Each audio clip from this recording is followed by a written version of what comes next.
This presentation covers the life of American poet Robert Frost, who lived from 1874 to 1963. Robert Frost was born in San Francisco but moved to Salem, New Hampshire when he was 11 after his father died. He graduated high school as valedictorian and class poet in 1892. He went to Dartmouth College but soon left to work odd jobs and write poetry. In 1897 he began college again, this time at Harvard. However, he left after 2 years, disliking higher education. Robert Frost spent the next 12 years teaching and farming and continuing to write poetry.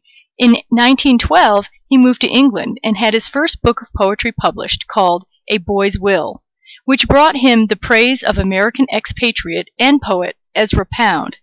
He then wrote his second book of poetry, North of Boston, in 1914, and then moved back to the United States.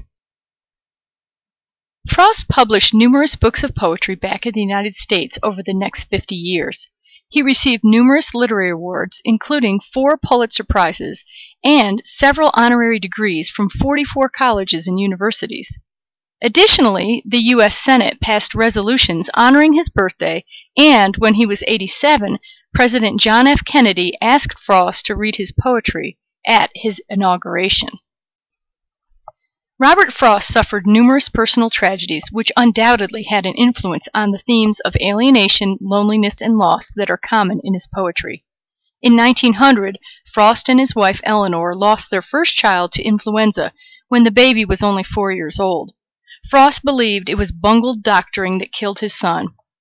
While Frost turned to poetry after the crushing blow, his wife became embittered and withdrawn, increasingly critical of her husband. Many tragedies followed. His son Carol took his own life at age 38, his daughter Irma suffered from mental illness, and his daughter Marjorie died after giving birth. Only one of his children, his daughter Leslie, survived to lead a normal life. Frost's marriage to Eleanor was unhappy, and he expressed a deep sense of guilt for not spending more time with his children, as he was forced to work long hours to support his family. A common conflict in his poetry is the desire to enjoy life, relax, sleep, or even contemplate suicide, versus the sense of obligation to keep working hard and living up to one's obligations and responsibilities. These themes may have been influenced by the many tragedies in his life. Common themes of alienation, loneliness, and sadness may have also been influenced by these tragedies.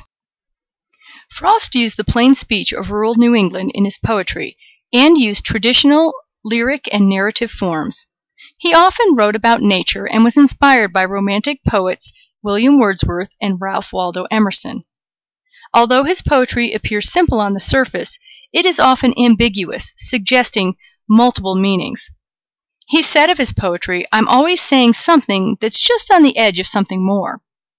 He had little faith in religion and instead often portrayed the universe as dark, irrational, bleak, and indifferent to the concerns of humanity. Alienation, loneliness, and a struggle between responsibility and giving up to enjoy life are common themes in his writing.